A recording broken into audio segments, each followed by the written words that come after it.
So Jean, I think before we start this episode, we should probably address the elephant in the room.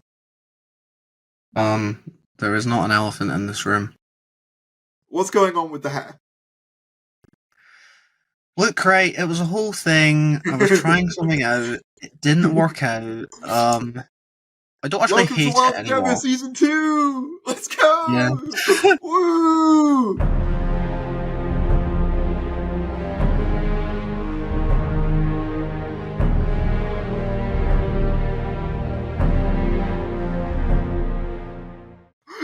It's better than when it was ginger. We'll just say that. It's better than when it was ginger. I mean, you've gone for like the two worst hair colours. Ginger and like bleach blonde. Yeah, but it sort of got out. It sort of got out of the like yellow bleach blonde phase.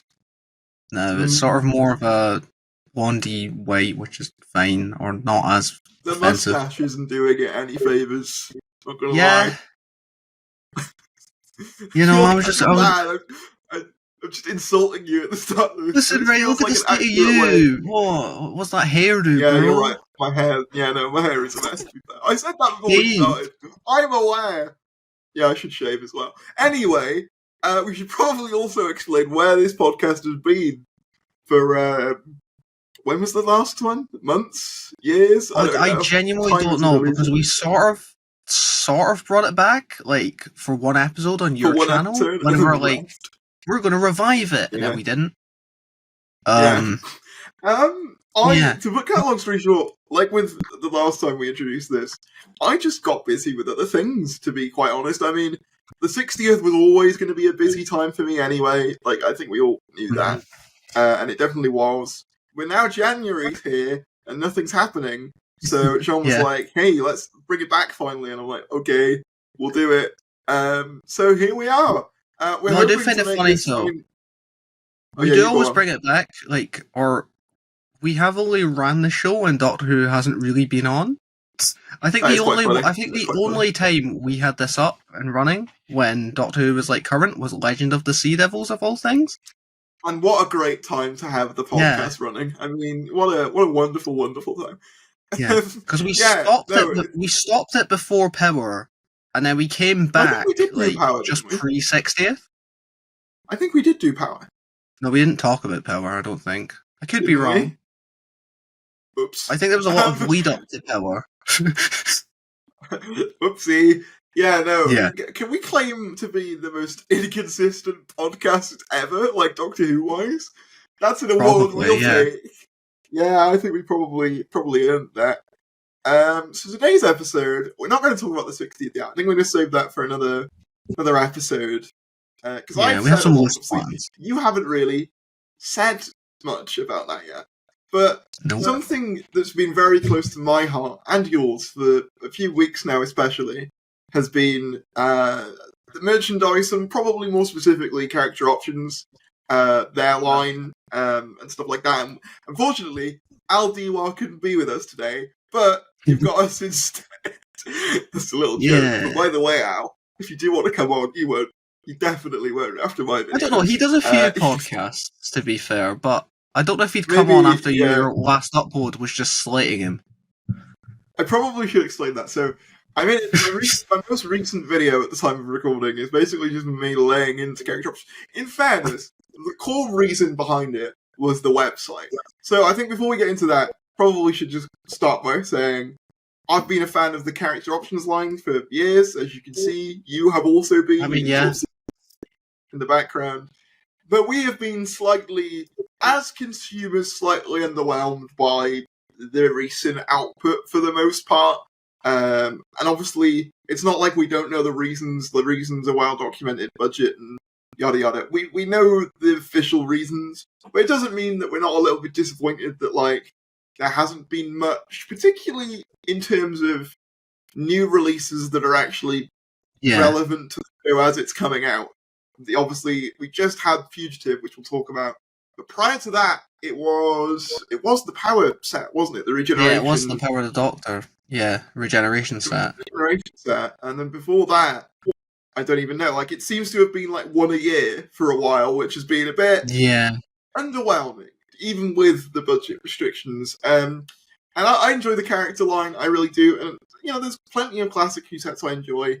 But ultimately, I want to see the latest stuff on the shelves. And I think it is a bit depressing when you go into a B&M sometimes, and all you see is stuff from like the 4th and 5th Doctor's era, and you kind of look at it and you're like, it looks like the show ended about 30 years ago. At least, I have also noticed another thing, so it's like when they do tend to do new series sets as well, they tend to go for like 3-packs that aren't maybe the best new figures. Yeah. Like, the one that particularly jumps out to mind is like, the 3 Tenants or Disco Dancing Rose. And you're like, the fact that they re-released that in 2023 is kind of amazing. And I don't mean that in a good way. I don't mean that as a compliment. I mean that as the fact that they got away with, the fact that we let them get away with releasing that, when even I think they themselves have said like, they wanted to like, evolve from that, which they did. The fact that they did re-release that, I just think is very funny. But yeah, that's another thing I've noticed. Like, even in like recent releases, it seems to be classic Doctor Who, maybe a bit of RTD1, as you can see in my background. You've got the new Time War Daleks and the Disco Dancing Roses like hidden away in the corner of shame, actually, behind Christopher Eccleston. Because I mainly wanted the Time War Daleks just because I don't have that many of the Bronze Daleks, and I'm glad they did do a re-release of those. But it seems to be classic Who, a bit of RTD1, and then the rest, it's just like, it might as well not exist. Like, there was that one Davros set with 12 a couple of years ago? Yeah, that was a few years ago now. That's the last Moffat era set, I remember. Could be wrong. Maybe? I honestly can't remember. I think that's right. So yeah, we've been a bit underwhelmed by it, but one of the figures that has been, I guess, hotly anticipated by the line, or by people who are fans of the line, or whatever, is a Fugitive. Fugitive Doctor, obviously, debuted in 2020, and after 4 years, this month, we finally got a Fugitive Doctor figure, and I don't think you can actually see it, but it is still in box for me. I think you've probably got it. Yeah, mine's right up there at the top of the shelf. You should go get it. Just show it off like we're doing an info mission. Go do it. I'll straight your stuff. Oh, I didn't know you had to like stand on your bed to get to it. Oh my god, Jean-Luc died. Hasn't dropped her gun. Oh. Okay. Oh, that's also funny as well. Oh, so you did put the interior card I did put the interior card in it with it was a faff though. It was a hassle, like trying to get it past the doors. So yeah, I did get it in. It isn't like fully like fit, so there is like a bit of like movement. Which I found a little bit funny. But it's not awful. Yeah. It looks fine. Like that looks alright. Yeah. I think the best part of the set is Fugitive herself. Oh yeah. The TARDIS is a bit naff, as you see classic speaker holes in the back. Your non-electronic TARDIS. Yeah. That's fine. Not next to Rusty. The actual figure itself, I'm pleasantly surprised by it. It's quite good. The detail on it, I think what particularly helps is they haven't painted the face. That's not focusing. Yes. It's not going to focus, is it? That's fine. But yeah. I think... Yeah. No, like, I agree with you. Accessory. Well, the one thing I think is a shame is that they've used the Donna Noble legs, so it's not actually in scale to Joe Martin's actual height, which is a bit of a shame. It's not terrible. But, like, I mean, there's a lot of new sculpting on this, which, if you look over, like, the more recent stuff, it has been quite tragic in the terms of how much stuff they've reused. You can tell effort was put into this. Yeah. I think the legs are fine. It's like the 14th Doctor, how it's just the 10th Doctor legs. It's like, it doesn't really... But I feel like that you can get away with a bit more because it's like, it's the same guy, So, like, the height is the same. True, Whereas, like, I guess with Fugitive, she isn't Catherine Tate's size. I think she's taller. I think she's taller than she is in the figure. But anyway, besides that... I hadn't noticed it was Donna's legs until someone pointed it out. Yeah, this got announced, a few weeks ago at the time of recording? I think so, officially. I heard, rumours of it happening. I think Al had maybe mentioned on, podcasts that it was happening, I think back in October. About it for years, to be honest. But yes, no, you are right. I think it really heated up.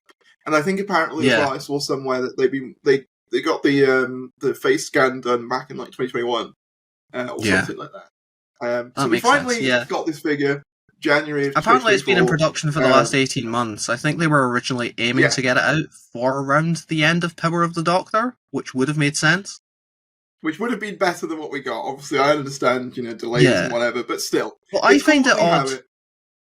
I find it odd that it was announced in January, and it's like, if you were going to release it around, like, this time, like, I would have released it on the 23rd. Yeah, no, I agree with that. I think I would try to get it out before the Tenant specials, because I think, like, now that we've had them, and we've also started Shooty's era as well, like, it does sort of feel like... It feels a bit... Because that was my initial reaction. I probably should say. Obviously, I'm happy we got Fugitive, and as soon as I could get one, and that's a whole other thing, I bought it. But I did sort of look at it, and like, I saw people being, so euphorically happy, which I understand, because obviously we wanted a Fugitive set for a long time. But I did just look at it and think, wow, you've done one character from 4 years ago. Like, I wasn't there cheering from the rafters, when it was announced. I was there like, cool. Yeah. But I still would like some more, Also, and maybe people will see that as being a bit like, oh, you're never happy. It's like, well, no, it's just like, a character from 4 years ago, whilst I'm glad it's there, like, it's not the thing I'm most excited for. You know what I mean? And I think, whilst I'm happy it's there, I think I'd have been happier if it was there, a couple of years ago. But again, I understand why it wasn't. What I do want to talk about before we get into the ordering process... Oh yeah, you go on. Yeah, we can get into that in a bit. In a sec. What I was just about to say, to go along with that, is I think what didn't help with the whole Fugitive release and, not really getting stuff recently, was the fact we had just come off of the back of the 60th anniversary, and we had heard nothing about, we'd heard, radio silence if, we'd be getting a number 14, Adonna, Beep the Meep, anything like that. So I think that also left me feeling a little bit deflated. I was like, oh, I think I'd have been a lot more hyped for it if it came, like you said, before the Tenant specials. But that is what it is. What do you think about, before we get into the ordering process, I wanted to ask you, price tag wise, because obviously we mentioned that the TARDIS, has the speaker holes. It's a classic box essentially, with some minor retooling on the roof and stuff, but by and large, it is a standard classic box that they've added a little cardboard thing that you can insert. It's not too different. For $39.99. Dissimilar to the classic boxes they've tweaked and resold in B&M for half that price. And it's a hard one to call because because price wise, it's for a character online exclusive and an all new figure. I'm like, it's an okay price tag, normal. But it's not. I personally, I would have probably made it 30. I think it does go a little bit it is a little bit on the steep end. I think mainly just by the fact of this really should have had electronics.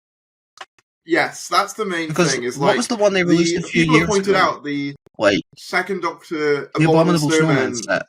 TARDIS set had electronics in it and retailed for the same price at B&M, I believe. And it does just come across a bit would it really have been that hard to stick a battery in there and the electronics and have it light up? That would have added a bit more value to it. Because as is, the speaker holes and the battery compartments being on it makes it feel quite cheap for what is as well, the exclusive and release. And I've never understood why that's a thing.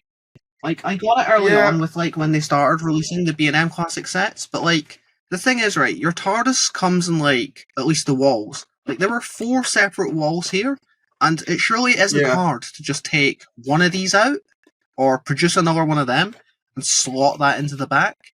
I know that the briquettes and stuff at the bottom are slightly different, but surely that isn't hard if you're already retooling the roof and stuff that. It makes it look cheaper by its absence. It makes it look cheaper by its absence, because if it was just blank, if it just didn't have the speaker hole, it would look fine. It's just a decorative thing. You'd be like, fine, But as it is, it just reminds you of what's not there. It just reminds you of what is not there. It's the battery compartment as well. I think this is my issue is, whilst I think the figure is overall, very good and worth the asking price.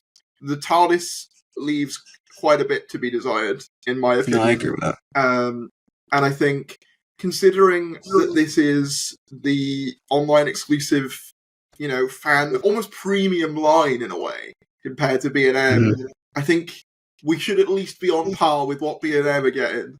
And if B&M can release a figure for 40 quid with electronics, I see no reason to be fair, actually, the B&M didn't that was also a character online exclusive, the Abominable Snowman set. Abominable Snowman? Was it? Yeah, no, that was also a character online exclusive. Because I'm pretty sure it was the first time we had, like, the second Doctor in, like, his fur coat.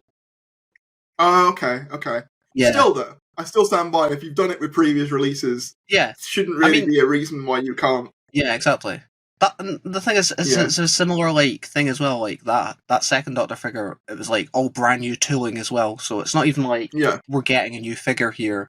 It's like, it sort of is about the same. Yeah, because there are some reuse in Fugitive as well. Yeah. So I think overall, I don't think, I've seen some people say 40 pence is like extortion. I don't agree with that assessment. I do think, though, it would have been a lot easier to justify the price if it was electronic. I think if they'd have done that, you'd be like, fair enough, that makes some sense. As it is, I agree with you, I think 30 would have been more reasonable, but it is what it is. But who cares about the price if you can't even order the thing that you're trying to buy? Which was kind of the crux of the video you might have seen on my main channel. It was just me generally venting a lot of these frustrations I've had towards character, but the biggest one was, on release day, it was pretty much impossible to order one of these, like, until, like, much later in the day. When it went live, the website, to put it as mildly as possible, was a mess. It was an absolute mess. Constant errors, you'd constantly get booted out, you'd get, like, different errors with, like, internal server errors. You'd get, like, the red letter errors, which are like, headline font border error, like... And the thing is, they did release a statement following all of that, didn't they? Saying that, this was an issue on their end to do with... I don't know what it was, not characters' end, but the people who host the servers or something like that. The thing is, though, they have this problem every single time. It was the same problem with the sonic screwdrivers, it was the same problem with the Power of the Doctor set, and it's the same problem time and time again of people trying to order a product and them not being able to. Like, it's... I don't know, I think they should be on top of this by now. Yeah, I agree. I mean, like, I've joked, and I think it does hold true. It's like, you can't expect people to buy new Who sets that you make if you make it impossible to buy them. And it's sort of like... And, Character Options website as it is, just for a normal consumer, isn't the most inviting place, because, like, I think when you're in a shop, right, and you see something in a shop, it's a lot easier to have, like, an impulse buy for, like, a more normal person.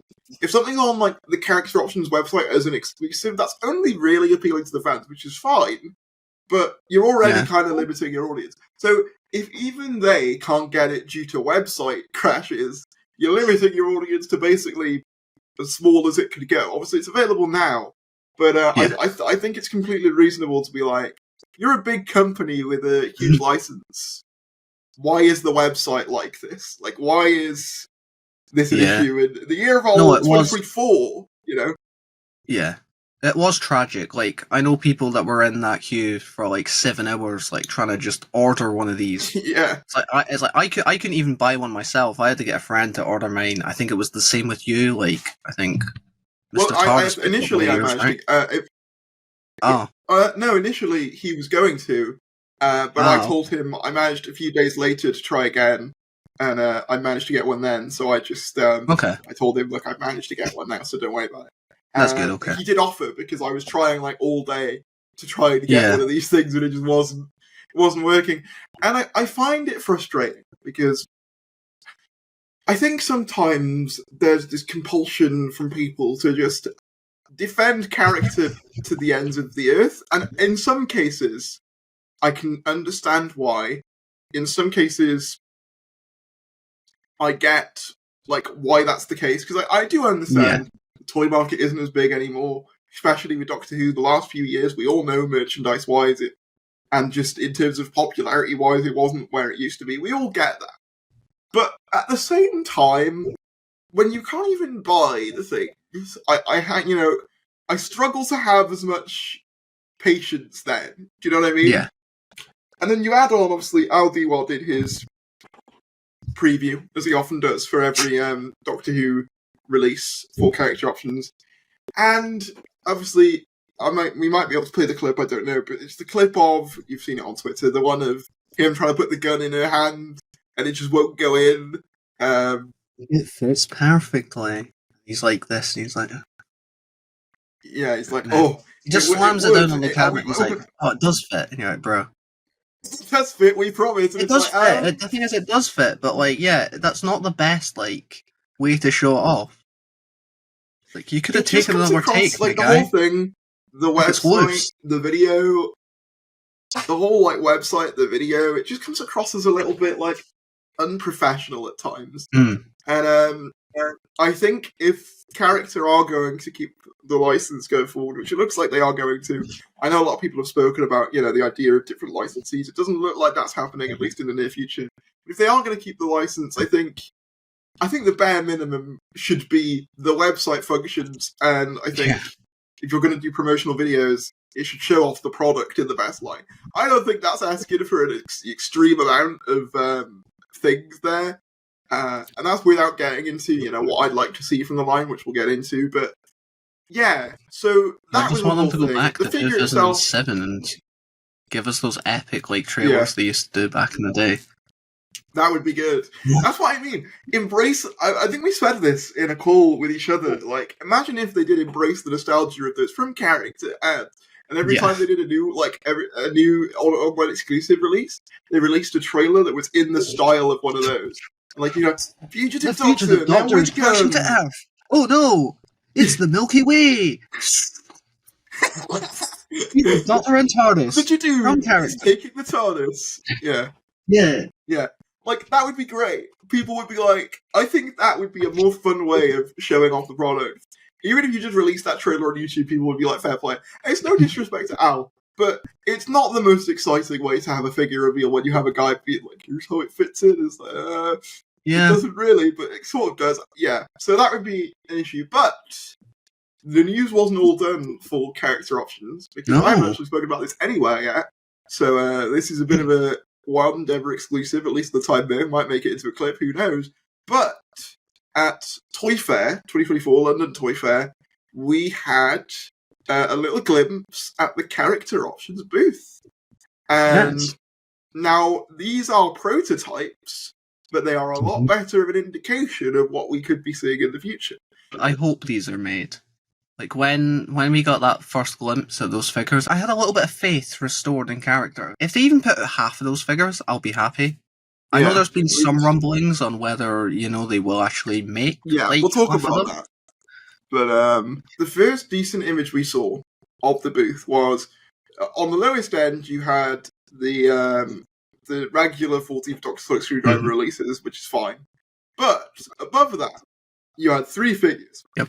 A Ruby Sunday, a Wrath Warrior, and a Shooty Gap with 15th Doctor, as seen in the Church on Ruby Road. Same goes for Ruby Sunday, and obviously the Wrath Warrior from the start. Because now what's interesting about these, as far as I understand it, is that these are more in line with the Star Wars Black series of figures, in that they've got ball joints and more articulation, and are they slightly taller, or do they just look that way? I think they are. I think prototypes are naturally a bit bigger. Okay. Because they look like a higher quality than previous ones. Yeah, no, that usually is the norm when it comes to prototypes. But I've been told that these are supposed to be more in line with, like, Star Wars Black kind of thing. I've heard what I've been sort of wanting them to do for a while anyway. Like, I've always thought, if you're making these a fan collectible, make them the quality of other fan collectibles.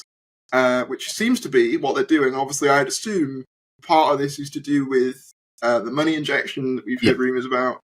But if these get released in some form close to this, I will be a very happy chappy indeed.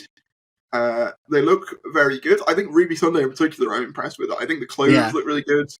And the Wrath Warrior, I'm surprised that attempting a Wrath Warrior even as a prototype. I think what annoyed us for the longest time when they hadn't put any figures out for the 60th is just how marketable stuff like the Wrath Warriors, Beep the Meat are. I was surprised they didn't jump on that as big as they did.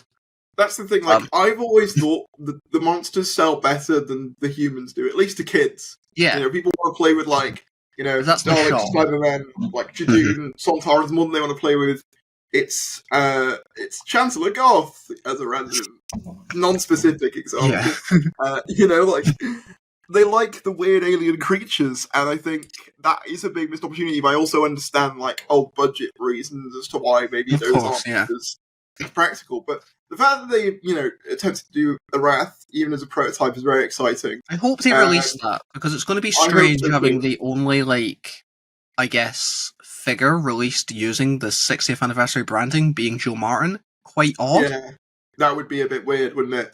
I think if I were there, I'm hoping a coatless 14 is on the card. Yeah, well, I see no reason why. I sort of said that was happening. I am surprised that, to be fair, right, they probably wouldn't show that off at a toy fair, though. So, I agree. Can see that happening. I just find it a bit weird that, it's not happened yet. That feels like one of the easiest figures you could release. I can see it. I can see it being released, probably packaged either alongside maybe a Beep and a Wrath Warrior, or maybe they'll just do another Regeneration 2-pack where it'll be Shooty and then 14, which I'd be fine with. Anything. But we had a glimpse of two more things at this toy fair. Mm-hmm. One of which was the character options, or at least a prototype version of the 15th Doctor Sonic Screwdriver, which I have to say, even though I'm not big on the design of the screwdriver itself, the prototype looks very, very nice. Very, very shiny. Yes. I like the look of it a lot. They even got the metal kind of chipping, which it has on the actual prop, which is very cool. It looks very authentic. But below that, we have what looks like a Beep the Meep plush. Hell yeah. Which I hope to God they actually make, because I would pay through the nose for one of those. And I think that was one of the main pieces of merchandise that people have been crying out for ever since the Star Beast aired, or even before the Star Beast aired, even since we knew Beep was going to be in it. Make him a plush, make him a soft toy. It would sell. And I still believe it would. Didn't Russell say, though, in a commentary or something, that, they had commissioned one, but no retailers wanted to take it on? Yes. Which is a real that was shame. In SFX, I think. Oh, I think they said that. Yeah, I think so. Which is a real shame, but I'm hoping the character saw that and went, fine, I'll do it myself. Yeah. And because I think, did they do the outer pose back in the day? I think so, yeah. Yeah. And that's iconic. So it does make some sense. It does make some sense to me that they would be the ones to take up the challenge. Mm-hmm. So if all of this stuff that we're talking about does get released, I will be a very happy man. And it will not negate the stuff that I said at the start of this podcast, but it will at least soften the blow of it a bit, I think. Yeah. I think if this cash injection means that we get far more regular figures of a higher quality that are actually relevant, then I'm going to be far more, I guess, I'm curious about two things with this. If they are higher quality, do you think they are going to be more in line with the Star Wars Black Series in terms of price? In that, do you reckon they'll do the thing at 20 per figure or something like that? If they are, then I think they would be shooting themselves a little bit in the foot there doing that, because I think, say, even if they just release 4 figures or something, I can't see someone spending 40 quid on 4 figures, especially when B&M. Because if it was 20 quid. Oh yeah, no shit, yeah, you're right. Yeah. So it would be spending 80 quid on 4 figures, that would be a little bit wild. Especially if they're still, if they still have their B&M run though, of you can buy a 3-pack for 15 quid. Yeah, I think it would depend on how I can see the price going up a little, but I don't think if the quality is in line with figures of that price, I can kind of understand it. But then I suppose what I would do then to kind of counteract that is also have cheaper B&M versions of a 15 So, like, if you're a kid with less money or something, yeah, maybe. You know, I couldn't see character doing that though, because I think no, I can't either. We're sort of already asking like a lot from them. So to be like, Yes. can you produce 2 versions of this figure? Yeah. Like a shit I one. just wonder if they are going to make it in line with Star Wars Black Series or the Marvel. I don't think they will. I honestly think these aren't going to be too much more advanced than like what they've been releasing. I think it's just going to be like the sense of better articulation, which we've sort of seen creep along some of the figures in recent years. Yeah, didn't 14 have ball joints? Yeah, 14 has ball joints. I think like Tuxedo 10 has ball joints. I could be wrong on that. But there are some that have like ball jointed arms and stuff like that. Yeah. Yeah. So and I think I guess looking at these prototypes as well, it's like I know that they are produced at a slightly bigger scale, so maybe scaled. Yeah. So maybe they look better there, but maybe they will be more in line with just possibly how we've come to expect. Can't lie, I quite like the slightly bigger scale. To be honest, there is something quite nice about like having a heftier figure, but I don't know whether that's. I agree, but it would annoy me slightly if they just started producing them and like they were like an inch too big. They could also look bigger because they're on a weird plinth thing in the pictures as well. Yeah. That could also, Because I mean, if you look at the prototype like figure for Jodie's Doctor, it's like it's a completely different thing to what we actually get. Same goes like, for the all new sculpting. TARDIS. Yeah. The face is like completely different, and then what we got was like a weird hybrid of like the Martha legs and stuff like that. Yeah. I think Shooty, if you're going to charge more, Shooty should be all new. Same no, I agree with that. Whether they will or not remains to be seen. But if these figures come out in any form, I will be happy. Mm-hmm. But there was some speculation that Ruby's might not because of Millie leaving. Which is an odd thing. Which is like loads of companions have only done one series. Like Millie is doing more than one series, and her series is still like it's still a while off.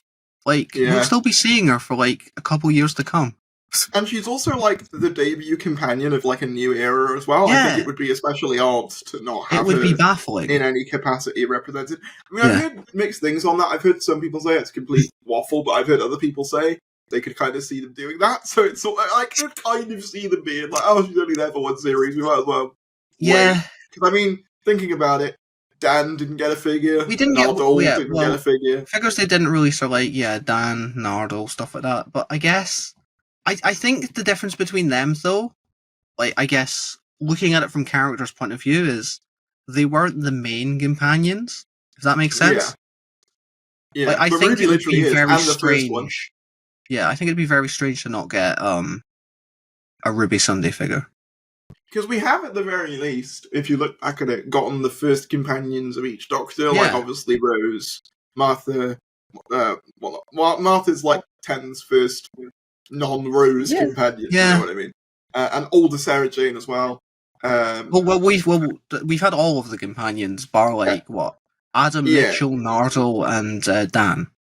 But like, with like what I'm saying is like with like Amy and Rory, they were introduced in the first episode. Like, obviously Clara spanned multiple Doctors, so it made sense to do her. Bill was later, admittedly. In fairness, Bill did come out like a year later. I still think the Clara figure they made was terrible. Like, it's not even based on like an actual variant. Yeah, and then we have obviously all 3 of Jodie's first companions got releases. So I think that at least goes to show that at least the first companions of an era get a figure of some form. So I think it'd be incredibly odd if that happened. Yeah, especially because like Ruby, Millie Gibson has been used like so heavily across all of the promotion as well. Like, there's already T-shirts and everything else of her that exist. It's like, it'd be strange for a new figure line to drop and not have her be part of that. It would feel like a conspicuous absence. Like, releasing a Doctor without a companion would be slightly bizarre as a decision. We'll see if that happens. I'm hoping that that's just not true. And all of that sort of stuff. And it ties into the whole Millie Gibson leaving speculation, which is a whole other bag of caps. But as I say, if these come out in any form, I'll be very happy. I'm very happy to see a 50 Doctor Sonic is in development. at last. I you sure I'll say at last. It's not been that long. Yeah, I was just going to say. So I wasn't sure when character options were going to release their Sonic, because, you know, as we've sort of been discussing in this podcast episode, sometimes it takes them forever to release certain things, if they release them at all. So I decided to go on Etsy, see what I could find, and I picked up this. Ooh, whoa! My own little 15 Sonic. This is the first time I've shown it off anywhere. So this is an exclusive preview. It's basically just a static prop. It doesn't actually do anything. It doesn't have any lights and sounds. It's 3D printed, right? On it. It's 3D printed. It's from Etsy. What I might do is, if I make this into a clip, I'll link the seller in the description. Okay. But it looks good. Like, it's well done. Yeah, like, it's not obviously 100%, and obviously it doesn't do any of the folding that we see it do in the episodes, or any of the different modes that we see in, like, the promotional video that shows off. Like, this bit is supposed to open out, like, this side bit here is supposed to open out, but it doesn't, obviously. To be fair, though, considering how quickly they got on that, produced that, painted it, and then had a product to, like, sell, it's like, that's quite good going. Like, it's not my favourite Sonic design by any means, but pretty that much looks the part. What you want. Yeah. And I mainly just got it just to have something to represent this era in videos prior to, you know, whenever this Sonic actually gets released. And I think it's also, even if the new Sonic does come out, you know, in May or something, it'll probably, you know, go into the figure/Sonic background as a little bit of 15 representation on the shelf, because God knows there isn't much yet. And I'm hoping there will be. But yes, I was happy with this. It's not the only Etsy purchase I've made. I revealed this here in all the scoops. I picked up Cole's Daddy's latest Toy Maker costume alongside a Toy Maker wig as well. So look forward to seeing me in that soon. I am curious where you're going to debut that. Are you just going to, like... I don't know. I might just take some pictures in it first, see how I feel. Yeah, I don't know whether I'll wear it to a con yet. Just because I don't know what the wig's going to feel like either. I don't really wear wigs. Yeah, true. Yeah, I am curious that. I was curious when you first suggested getting a wig as well. Because it wasn't like a cheap thing either. It was quite a good quality wig. Well, anyone can wear a waistcoat and a little bow tie thing. True. Like, obviously, with Tennant, like, at least you just spike up the hair a bit, and you Tennant's Doctor. Or you make your hair into a quiff for Matt Smith. His hair's so specific that it feels like such a core part of the look. He has, like, this weird, like, ripple thing that goes... Yeah, it feels so core to the Toymaker's, like, appearance in that episode that I wanted that reflected. So I picked that up on Etsy as well, so you might see that in the near future. Nice. But yeah, so that's the thing. But overall, I am quite happy with this. It did cost more with postage, but it was still relatively decent. I can't remember exact price now, but it was pretty good. Yeah, I mean, it looks the part. Like, you know, you could take cosplay photos, and it's still a little prop to hold. Yeah. Exactly. So overall, pretty solid. But there was another piece of merchandise that's not necessarily character or figure related that I wanted to disclose to you. And I feel like I'm going around in circles a bit. It's a bit of a heaven sent moment, but the 60th anniversary soundtrack. I would like the 60th anniversary soundtrack. Obviously, I don't mind Church on Ruby Road's soundtrack releasing alongside season 1. I think that makes sense. Release that all as one thing, fine. I mean, it annoys me when they release Church on Ruby Road separately for everything else, or when, like, you know, when the series 11 didn't include Resolution, but the series 12 one did. Yeah, that's annoying. And then, like, Revolution or something just isn't included anywhere. I think you have to buy that separately. Yeah, I think if a special is part of, like, either the beginning of a series or an end of it, it should be included on the I completely agree with that. Whatever associated series. I think that just makes sense. But anyway, I would like to see... I just bashed my Sonic. I'd like to see the 60th anniversary soundtrack, because I think I've said this in a few places, and we'll probably talk about it a bit when we eventually do go to review the specials on here.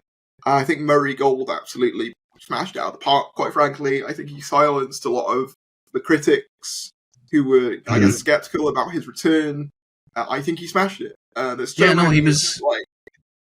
He had an incredibly diverse range It was sort of like he took on board the criticism, I guess, and he just sort of went, "Here you go. This is what I can do." And they didn't overload it with the old motifs either.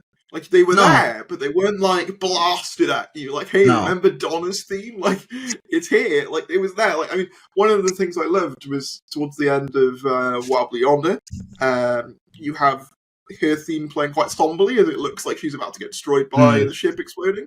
That's really cool.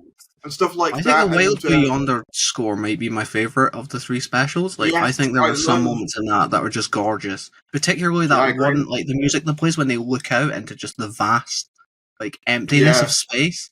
And you're like, there's this little sting. I mean that in a good way. It's very classic Huey, and I mean that in the best way. And I mean, I love the Giggles soundtrack, personally. I love the Toymaker's theme. Yeah, that's a really good. That's fantastic. Yeah.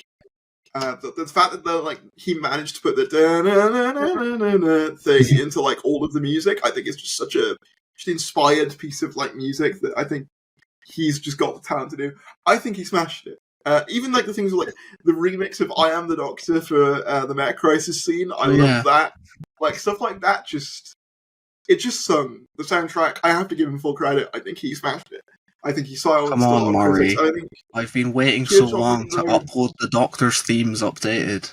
Give me my views. That's probably why he doesn't want to upload them, because I just re-upload them for views now. But obviously I know a lot of people want the Series 10 soundtrack, and they have made jokes about that, so I'm hoping maybe that comes out somewhat in the near future. But I've given up on ever getting that, to be honest, but who knows? Yeah, that's another thing. So I was going to say as well, because we've had novelizations for all four stories. So I'm meaning to pick those up. Yeah, I want to do a video at some point, because apparently the audio versions, or some of the audio versions, are on Spotify. Yeah, so I want to do you want to do like little comparisons to see what's changed from the shooting script to the episode. I did that with I did a video ages ago before, or just after the Star Beast had come out, or before, I don't remember. No, it was after, I think. Just going over the differences between the two, or something like that.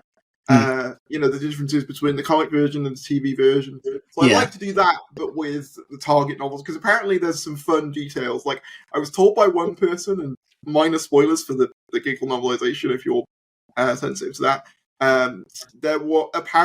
there's a scene, you know when they do the Spice Up Your Life sequence in the Giggle?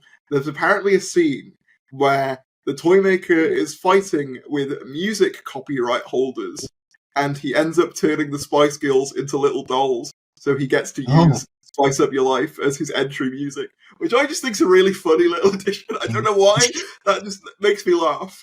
Stuff like that is really fun. So yeah, I like to do a video comparing those two. But do you think that's something we'll see more of? Because I think Russell has said we'll see more novelizations, just not for every story. I think so, yeah. So I'm wondering which ones he'll do. Maybe my guess would be like the opener, perhaps the midpoint, and the finale. I think that makes sense. I think I'd honestly prefer, like, I do like the Target novels. I think I would prefer some original books, like what they used to do. Yes, like that would bring back the BBC book range or something. Like, because I don't know if I'm as big a fan of what they've been doing recently, where they've been releasing the novel, like, almost like straight after the episode comes out, or it's like they have them ready to go.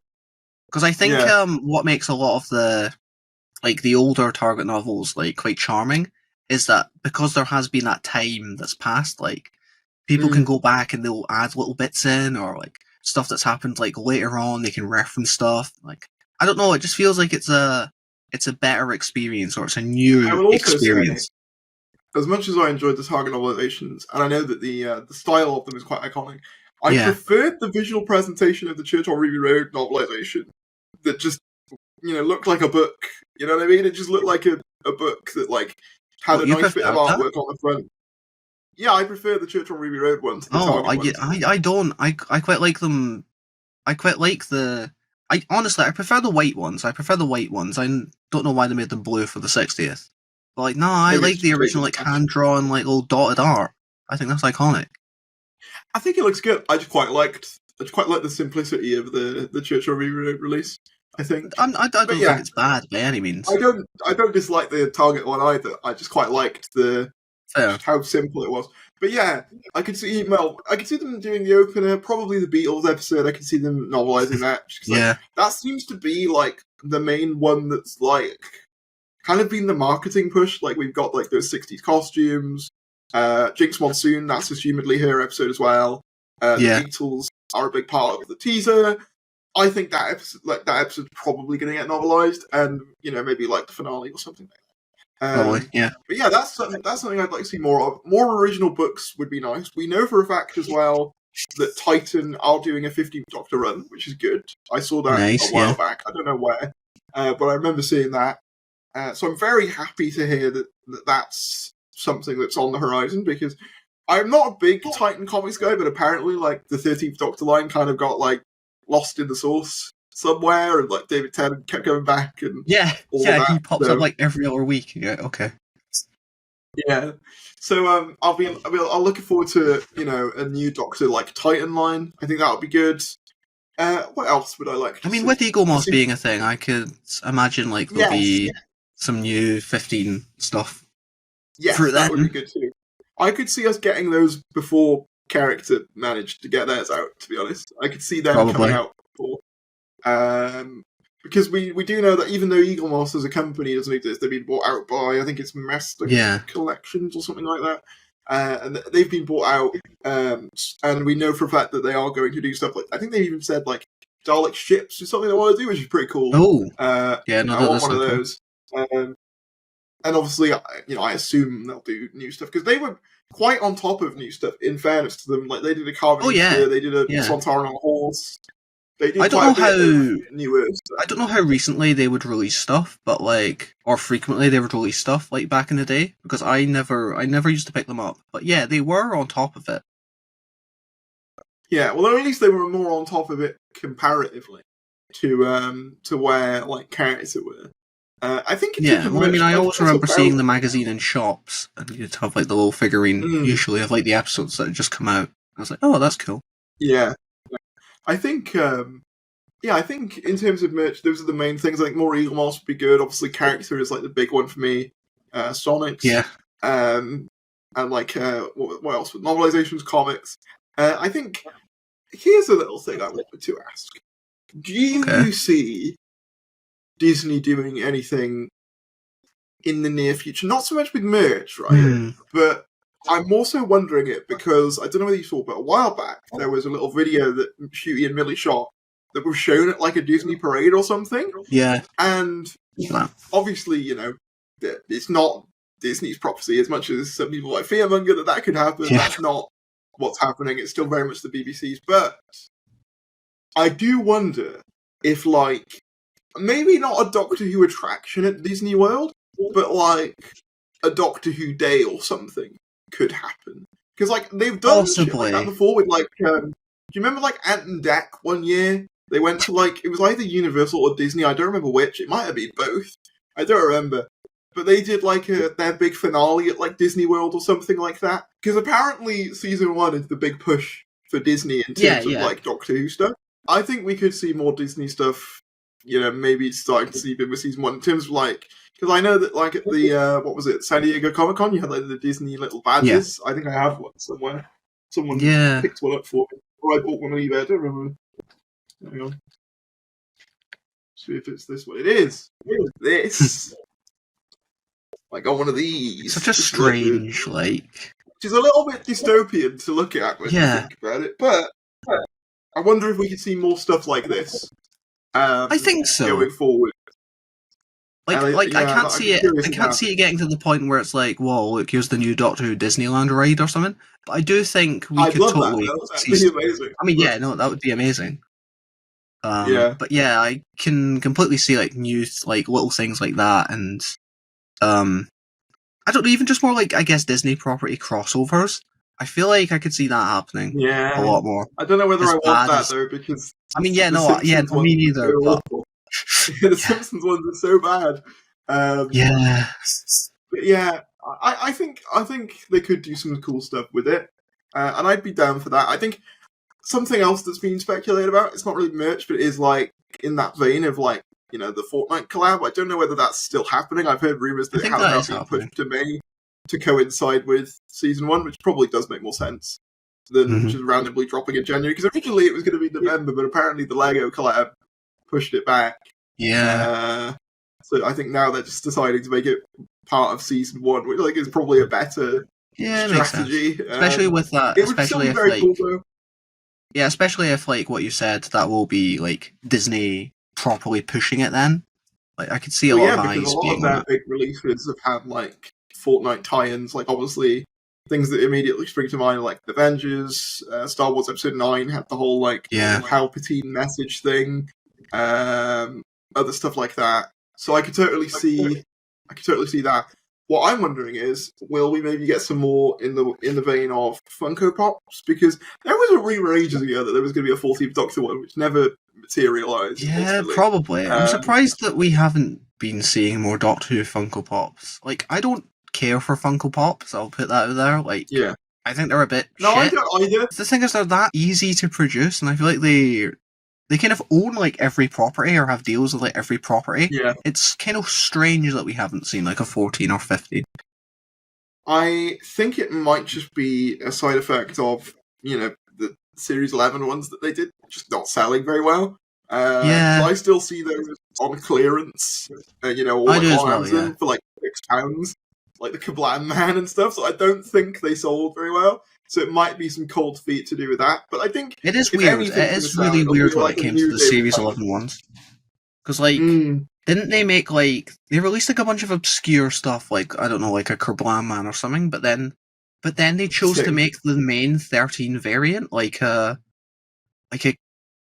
was it, SDD, exclusive or something? And now that goes for hundreds of pounds. You're make it make sense. And also, they never made, a Yaz, which I think people probably would have bought more than, Tim Shaw. I mean, I don't know. Yeah. But, I wasn't screaming for, a Tim Shaw figure, particularly. No. I don't think many people I guess when you look at the Series 11 Rogue Gallery, though, and you're we have to pick some villains, you're sort of other than the resolution, make a Kraskow figure? I was given it as a gift. Oh, yeah, it's underneath your desk. I'm pretty sure I saw it when I was sleeping on your floor. Yes, it is. Fun facts, everyone. I think some more Funko Pops would be cool. Another thing that we've all said we want, but I doubt will happen, would be some more Lego would be sick. I've always wanted Doctor Who to do a Lego range. It's the perfect crossover. You can do anything. You can have so many sets. It would be so good. I've got my little unofficial Doctor Who Lego set up over there. Yeah. Oh yeah, you go get it. It's the minifigures. Well, the thing is, I have the official TARDIS they produced, and I changed it a bit and put the orange lighting in. Oh, because Spider-Man and shit's there, innit? It's Gwen Stacy, Spider-Man. They were just all vibing. They're just all hanging out. They're just chilling on the TARDIS. Yeah. I have a shooty. So there's the actual Lego Dimensions TARDIS. And I have little extra minifigures. I have a little. Yeah, these look sick. I want some of these. The costume that he wears for 2 seconds. Yeah. I need to put a hat on him. Put a little cowboy hat on him. I love my little 14. He does look good. The fact that there's a market for these as well. The fact that there's a market for these customs kind of shows that there definitely is a demand. Obviously, Lego Dimensions didn't succeed as much as they probably wanted to. But as far as I remember reading reports that the Doctor Who set was one of the more popular ones of the line. I remember people saying so. Yeah, I mean that would be really. I'd even just take some blind bag minifigures at this point. I don't even need the sets. I just want the little Lego. The amount of Doctor Who mock-up blind bags I've seen, and they all look sick. It'd be so easy. Just one that's all the Doctors, or maybe have little ranges of Doctors, companions, and monsters. Mix it up. It'd be great. And I know some of our international viewers would probably bemoan this, but even if you made it UK exclusive just to test the waters, because obviously that's the homeland of Doctor Who, and if they did do well here, then do the international release, just something would be cool. I mean, truthfully, right? I would go bankrupt if Doctor Who did start making Lego sets because the price of Lego. If they started making Doctor Who TARDIS play sets and shit, I'd be shit. Yeah. I need it. I mean, like they've started getting more obscure with the stuff that they make. I mean, obviously, obscure is like the wrong word. More like cult classic things. Like Back to the Future, for example, is one of them where they've done a lot of. Well, I was going to say actually, thinking on it, maybe now that Disney does have like some skin in the game, like all of their like highest properties are Lego. Like Star Wars, one of the biggest ranges in like Lego history. Spider-Man. Probably. Yeah, same with like Marvel. It's like, and I think Doctor Who, it can perfectly slot like in there. Yeah, definitely. Definitely 100%. I think that would be. It's not limited at all either. You can do so many sets and so many eras of the show. Like you can do little, even if they're just like little mini ones, like a little set piece that just has like the Doctor and a monster. I can very clearly imagine a little Starbase set with a little rocket that's trying to take off and a little meep there. Trying to take off, like, and you could do it in the style of like the Golem figure or something like that. Yeah, I mean, if SpongeBob has Lego, like, you could make a little Lego Gremlins, didn't they, for like Lego Dimensions? To do that, you know, it wouldn't. You could do it. You could very easily. Yeah. You know, it could be done quite. I mean, yeah, as you say, it would afford itself to Lego much better than it would SpongeBob or something like that. You know, like that. SpongeBob. Some of the like SpongeBob Lego looks cursed as well. If any of you have ever seen like the Squidward in particular, it's quite something. Oh yeah. I mean, yeah. What was that range they used to have? What, character building? Yes. Yeah. I wouldn't even mind. How well did that do? Lego. I don't know, but if you can't get the Lego license officially, I wouldn't even mind them making a comeback. I wouldn't be. I don't know. They were a bit official Lego. Yeah, but like there was something charming about those. I loved them as a kid, picking up the blind bags at Toys R Us. I used to have so many of them, and I sold them like a few years back. I'm kind of sad about it because I used to have like all the Doctors. I think I had like a Cyberman and like Dalek playset that were really cool. Yeah, but I think that's about everything in terms of merch that I'd like to see in the future. The main thing, of course, being figures, Sonics, that sort of thing. Yeah. But I think we should end this podcast with a little anecdote. Do you want to tell the story of how you scammed a poor innocent... I didn't scam anyone. No. Come on. You kind of did. Well, I didn't. This before I don't even remember doing it. Right, so for context, ladies and gentlemen, when the Fugitive Doctor figure got announced for release, he made a listing on eBay to sell one. Because he's one of those people, terrible person. No, I'm not one of those people. Like, I don't remember doing this. But you definitely did, because recently... No. Actually, no, wait. What I think I did, right, and this makes sense in my head, right, is I didn't have the money to buy the figure, I think, at the time, but people were listing them on eBay and paying, like, double the price.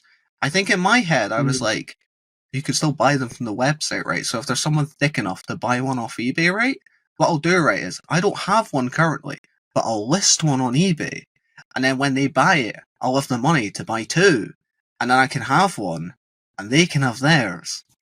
So I done that, right, and I completely forgot that I'd even done that, right, until about 10 minutes before we went to record this podcast, where I get an email through from eBay being like, we've put this money into your account, and I was like, what? Why is eBay sending me money? I've not done anything. I've not listed anything. I go on and check, and I'm like, oh no. So yeah, all in all, I ordered a new one. I've sent it to their address. Yeah, I'm a terrible person, but yeah, you can still buy them from the character website. And he's made 10 quid's profit. I think it's worth saying.